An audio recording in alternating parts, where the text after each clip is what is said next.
Hello, everybody. Welcome back to another episode of the Breaking Point podcast. Today, we're here with Visa Viren. Visa is the founder of a company called HoloKinetics, and I'm not going to bother to explain what HoloKinetics is. I'm going to let Visa do it. So, Visa, what is HoloKinetics, and then how did you come about setting it up? Yeah, beautiful. Thank you, Ollie. That's all right. HoloKinetics, well, in and of itself, it's basically a living paradox in itself that it comes from the words that could be translated as the movement of the whole, which means that when we perceive life from a perspective that is not stagnant or rigid or necessarily even locally our own, we can start to actually observe and perceive life from a more whole and more bountiful way. And that gives us a plethora of different types of options and availabilities in life. And that's basically what HoloKinetics is all about. It's an invitation for us as individuals and as collectives to kind of start to become acquainted with the wider reality, with the reality that is not just kind of limited or narrated by my own local, at times a bit limiting perspectives. And basically that's what HoloKinetics is all about. And I guess it's a long story. We have, of course, a lot of time here to discuss how it came to be. And I would basically shorten it into just the notion of the ongoing curiosity that seems to be coursing through my body and my veins about what happens when we go as individuals and as groups, as collectives, like the two of us do now here. What happens when we engage in a place where we actually kind of go, I'm not quite sure what's happening here. I'm not even trying to necessarily control what's happening here. Let's see what comes out of it. Let's see what happens when the wholeness is allowed to move as it moves and kind of play as it plays. And that's kind of the origin story that's still kind of cultivating itself and still moving quite strongly at my end. Well, that's a good abridged sort of introduction, but I want to get in deeper to more aspects of it, which I'm sure we'll get into. So kinetics obviously meaning movement, and holo meaning whole. Yeah, holos is the Holistic, sort of, yeah. Okay, cool. So it's the movement of the whole, and that doesn't just incorporate. That's a very broad topic, that, isn't it? That doesn't just incorporate us as individuals, but does it incorporate the universe and other people? How do you see it spanning across multiple sort of spectrums and layers of analysis? Oh yeah, and even to the point, once again, paradoxically, where the narratives of separation, that there is me and then there is you and then there is a universe, eventually all of that in a way collapses or becomes a secondary thing. They might still emerge there. There are still beings like Visa here and Oli there and all of this. And at the same time, there is some sort of a deeper immersion and a deeper kind of profound peacefulness at the notion of deep interconnectedness. And that opens up a complete new layer of being and a complete new layer of interacting and existing.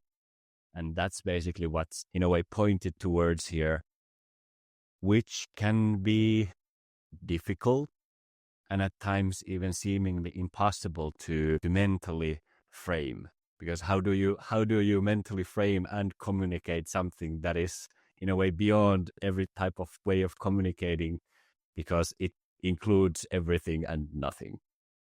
Yeah, I think the answer, well, what you've just described is a category of existential phenomena that exist in the ineffable sort of realm. In other words, you can't articulate certain things, so they have to be experienced. I was speaking to someone very recently about their psychedelic experiences, and they were saying how they'd done a variety of them, and something that comes up quite, I think occasionally I hear people talking about it, is that they were sort of what's the word, approached or greeted by like beings, sort of I mean, the consciousness, I mean, you could do a whole, not just podcast episode on consciousness. You could have a whole podcast itself on consciousness, and you'd still never scratch the bottom of the barrel, so to speak.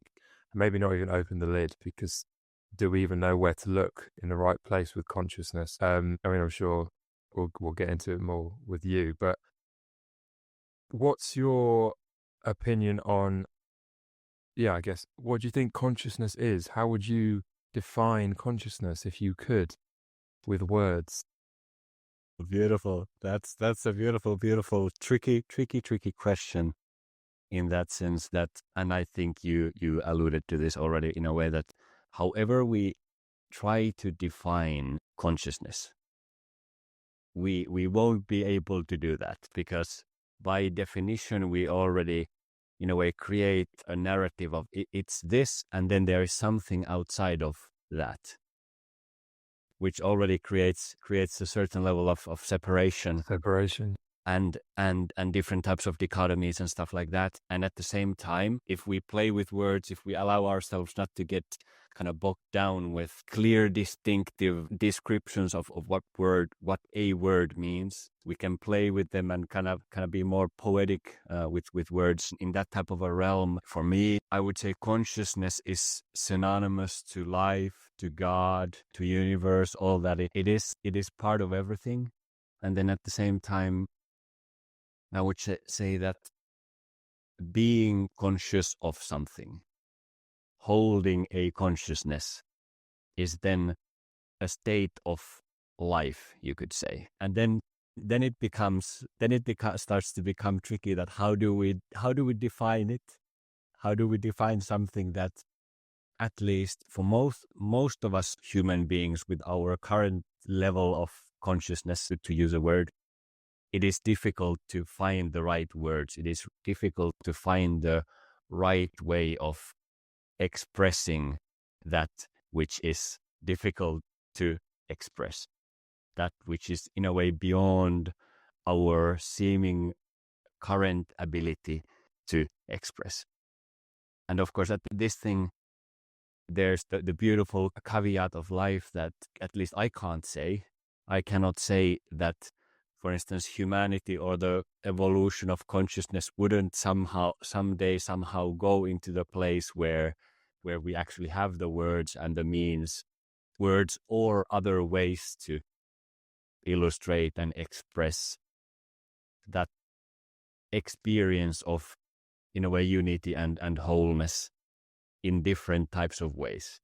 And at the same time, it seems that the language that we use and the patterning in our brain that understands the words that we speak and so on and so forth, there is quite a lot of separation in there, which easily leads to these notions of, okay, when I define something as this, it excludes that, and in and of itself it already creates something that is less than the whole, in a way.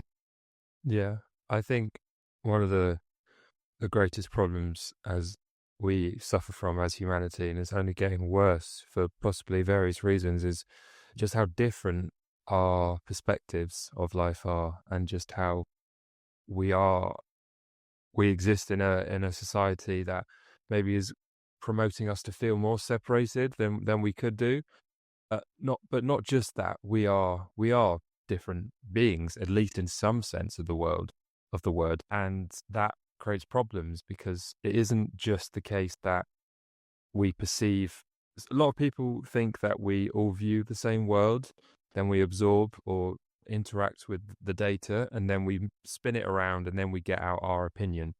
But that isn't actually what happens. We literally, we see the world and we block things out that we don't want to see, and we expand things that we do want to see, and we have a completely warped view to everyone else. And then that's just one aspect. Another aspect of it is, just as you mentioned with the words, one word has if the word's in the middle, there's all the layers of association to that word. So if I say that word, it's my layer of association, but you see it as a different word. So you combine all words, and then you get sentences, and you get I mean, not that obviously we're speaking, but what would you say, sentences, and then you get, I don't know what the equivalent of a paragraph in speaking is, but there are so many ways in which human beings, through our vocabulary, that we can become confused, for lack of a better term, with the way that other people are seeing. How, I mean, that's a big question. Have you seen the film Arrival? Oh, yeah. Yeah. Yeah, so I watched that when I was younger, and the guy that showed me it was sort of emphasizing the point that the spoiler for anyone that hasn't seen it, but the aliens had a way of communicating that was deeper than words, and they could truly empathize, I suppose, with how other people were feeling. Do you think that that's ever possible? Do you have any ideas of what could be achieved? Yeah. Beautiful. That's a beautiful, profound question. I would start unpacking this with something that is echoed in different types of wisdom traditions and with different types of people with deeper wisdom is the notion that, in a way, words, spoken language and words are the ultimate construct of humanity. Mm. Just like you mentioned, I don't need to reply it, but the whole understanding of my world, the reality in which I live in, I express it with words, and that's already some sort of a construct. Now, what I've, based on my experiences, my deeper kind of internal and external introspections, I've noticed that there is potentiality for humanity. Not that it needs to be this way, but there is potentiality for humanity, for us to kind of unlock the deeper resonance in our physical and electromagnetic bodies, human beings, and we can start to learn actually to navigate in different ways. And simplistically, simplifying it a bit, you could say that we have three brains, and this is also something that a lot of different wisdom traditions repeat. We have the mental brain here in our heads. That's mostly associated with understanding of words, like we're interacting now here. Then there is the heart, is one of the other brains centers that we have, and heart field is strongly connected and communicates with pictographs, so visual type of understanding. And as we know, there's the saying that one picture can illustrate more than or tell the story better than 1,000 words. So you get the gist that there can be a whole lot more data packed into a single picture than the whole conversation that we're today having here. Even then, moving even in a way into a deeper, what we could call embodiment, is the notion of the gut as the third, and somebody could say the first brain that we have. If we think about a child when they develop it as a fetus, the gut is the thing that starts to develop quite early, and so on and so forth. So gut brain, which many times is the intuition. For some reason, I just had the sense that I need to move 2 meters that way 2 seconds before the roof falls on my head. There is no verbal understanding of why that happened. There was just the sensation of a movement. And that's part of the holokinetic kind of proposal and invitation is the understanding that what if there is an opportunity for us as individuals and a collective to start really kind of sense into just the movement of life, not the locally, mentally understood ideas of how I understand your words, and not even the visuals that might have a difference. Like we can see the same picture and we can still kind of see it differently. What if we just go deep into the guttural notion that yes, there is something moving. Life is moving here, and it's kind of animating this form of life to move this way in life or move that way in life. And that can, in a way, simplify the information exchange. From, if we think about from the spoken language, if we move into this notion that I just felt like moving that way, and as I move that way, you can also just feel in your being in a way, the reason why I decided to move that way. We don't even need words in that type of awareness. And these are just few of the examples in how humanity, even without not in a way taking it extraterrestrial at all, but like in our human forms, how we could start to learn how to in a way communicate in different types of subtle ways. And subtle is, of course, at the core or part of the essence there. I think so. One of the things I'd definitely like to get into talking to you is to delve a bit more deep into the sort of scientific aspect, because I've looked at the website and I've read some of the words that I'm relatively, or maybe not relatively, but partially familiar with, and but obviously you'd be far more familiar with. But the idea of the three brains, I think that's really interesting. And there's also, I don't know if I remember reading once, because we talk a lot about the subconscious mind, and we don't really know where the subconscious mind, and I've heard subconscious mind resides. I've heard some people say that the subconscious mind, similar to the heart field, the subconscious mind could be an energy field that resides around the body, because if you look at things like the body keeps the score, and when you look at trauma and negative past experiences and any form of therapy, one of the biggest drawbacks of sort of textbook talking therapy or CBT is that it targets the intellectual part, but it doesn't target the deeper part of who we are. Do you think that the subconscious mind could be like an energy field, or have a more bodily existence, as opposed to a like stuck in their head somewhere? Yeah, I would say both. Both, and in a way that I would say that the reality that I inhabit, and I would say that all of us do, whether we are aware of it or not, is basically what we could say electromagnetic, which means that every different level of our existence, from the densest of the materia, the table that the laptop is now residing, that even if I hit my head on it, it's going to hurt quite a lot, to the air that we breathe, and all the way to all the particles that we can't even see, and everything that we can think of as energy. That it's basically just an electromagnetic phenomena that is interacting in different types of fields. And one beautiful being who I've had the privilege of interacting in my earlier years, he described it beautifully. He described the electromagnetic phenomena of life in a way that if we think about the strings of a guitar, for instance, if we start plucking the string starts to move. It starts to oscillate. And basically, before we pluck the string, when it's in a way stationary, to put it into one word, we can clearly see a string.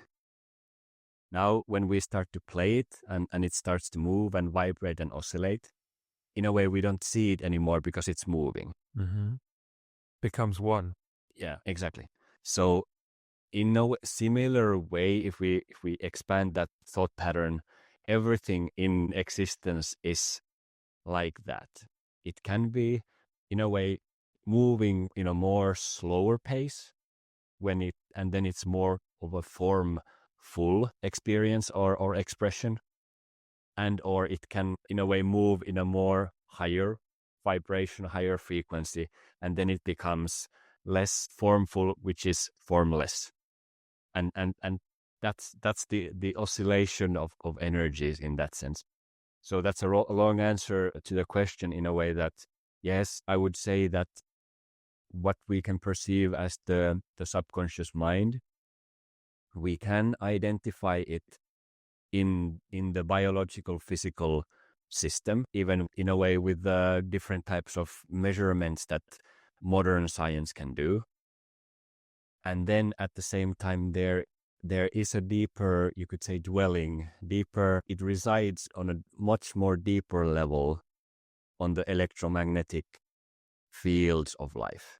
And at the same time, I could say that both you and I reside in a similar way as well. We can take a picture of our physical bodies, and they seem to be really like formful here in the physical form.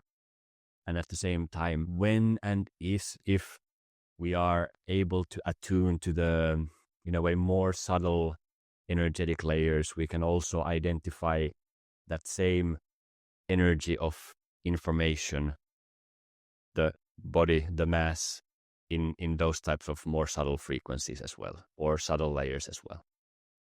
As in, so as much as our bodies may appear as if they're evidently one entity, there's potentially layers of separation or union that can't be seen. Is that what you mean?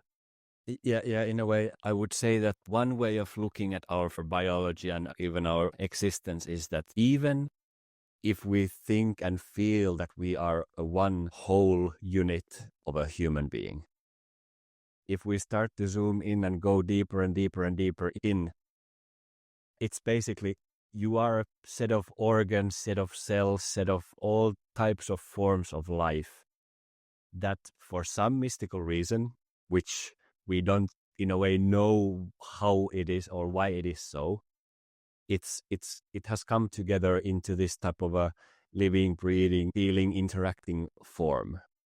And still there's basically over 99.999% of this being is what we could call empty space. Yeah, that is something that's really true, though, not true, but astounding to.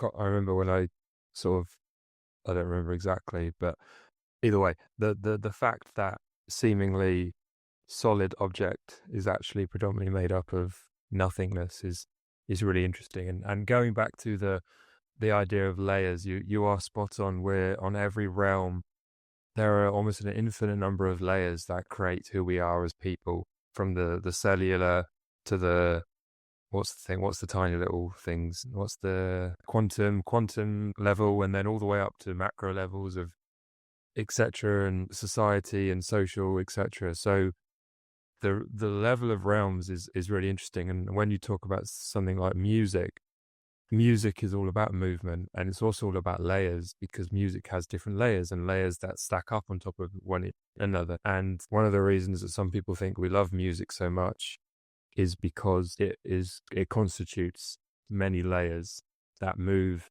in a synchronous pattern being the key, and life's made up of patterns. And yeah, I mean, music is another exceptionally large topic, obviously, but the human body, the way that you get a cut on your hand and then it grows back to the perfect level. I mean, some people it doesn't, they keep growing and growing and growing. You can get, what's it called? Like keloid scars, which are pretty nasty.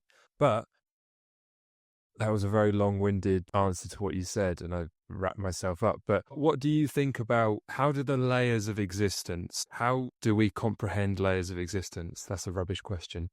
Can I think of a better one? How important do you think each layer is?